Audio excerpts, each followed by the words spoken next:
Donc un ransomware, c'est un petit logiciel, souvent assez léger, qui est développé par un attaquant, dont le but va être de vous soutirer de l'argent.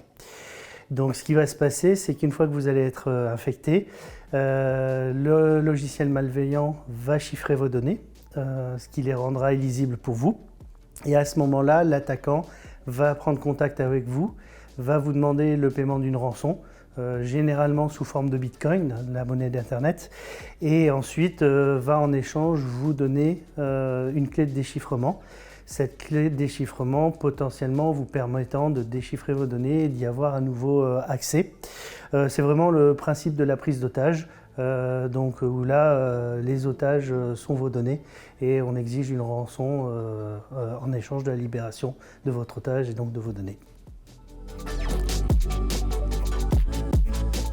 Alors, les modes d'affection, ça va être essentiellement au travers de votre PC, connecté sur votre réseau d'entreprise ou sur Internet.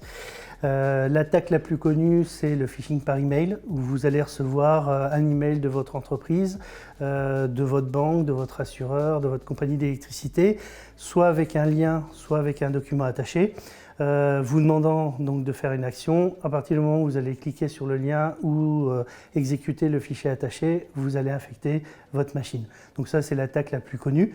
Maintenant, l'attaquant dispose d'autres techniques. On a par exemple l'exploitation des vulnérabilités.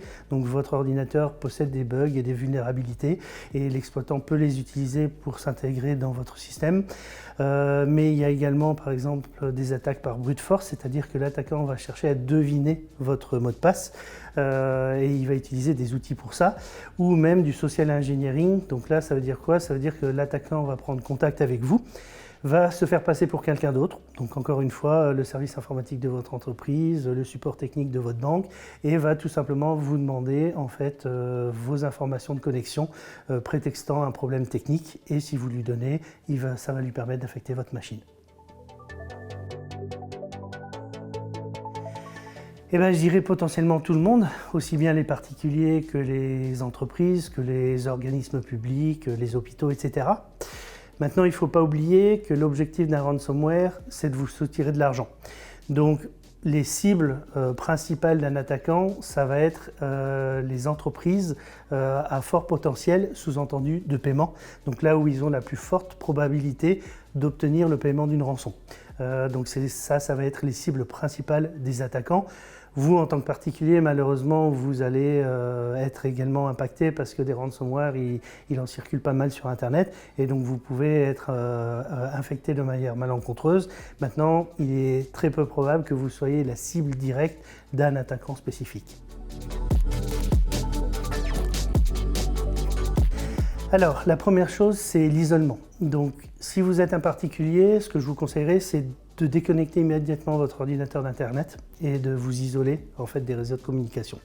Si vous êtes une entreprise, c'est le même principe. Donc, c'est d'isoler les assets qui vont être infectés par le ransomware après les avoir identifiés et soit de les déconnecter de votre réseau d'entreprise, soit de les isoler dans une zone sécurisée dans laquelle vous allez pouvoir appliquer des correctifs.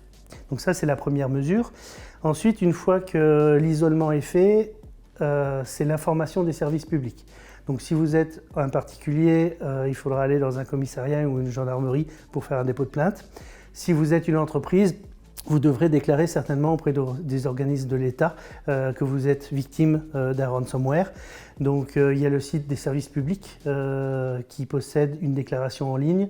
Vous avez également des sites comme cybermalveillance.gouv.fr qui vous donnent en fait tout le process à suivre en cas de ransomware ou d'autres types d'attaques et qui vous expliquent exactement les différentes étapes.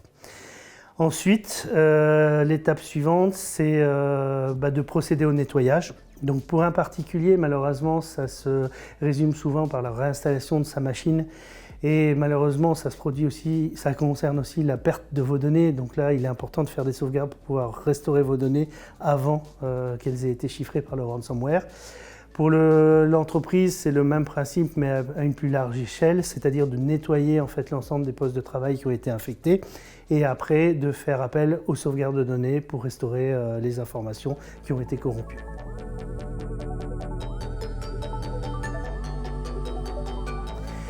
Alors comment fait-on pour se prémunir? La première chose, malheureusement, c'est qu'il n'y a pas de recette miracle et de solution qui vous garantissent à 100% que vous allez être protégé. Maintenant, il y a plutôt des bonnes pratiques à respecter. La première des bonnes pratiques, c'est de maintenir vos systèmes à jour. Donc que vous soyez un particulier, là encore, ou une entreprise, d'avoir des systèmes qui sont dans les dernières versions logicielles, qui appliquent les correctifs édictés par les constructeurs, donc d'avoir des systèmes à jour. Ça, c'est la première chose. La deuxième chose, ça va être, si possible, d'avoir les dernières versions de systèmes de protection. Donc tout le monde sait ce que c'est qu'un antivirus sur un poste de travail. Maintenant, entre guillemets, il y a des antivirus de nouvelle génération qu'on appelle des EDR, donc des Endpoint Detection and Response, qui vont être capables de détecter plus de choses qu'un antivirus classique, qui vont également analyser sur votre poste de travail les comportements qui ont lieu, les commandes qui sont exécutées. Donc avoir ce genre de protection élève votre niveau de sécurité et donc potentiellement vous avez moins de risques d'être affecté. Après, dans les autres bonnes pratiques, je dirais c'est plus du bon sens, c'est soyez toujours vigilants, n'ouvrez pas un email d'un expéditeur inconnu, ne cliquez pas sur un lien qui semble suspect.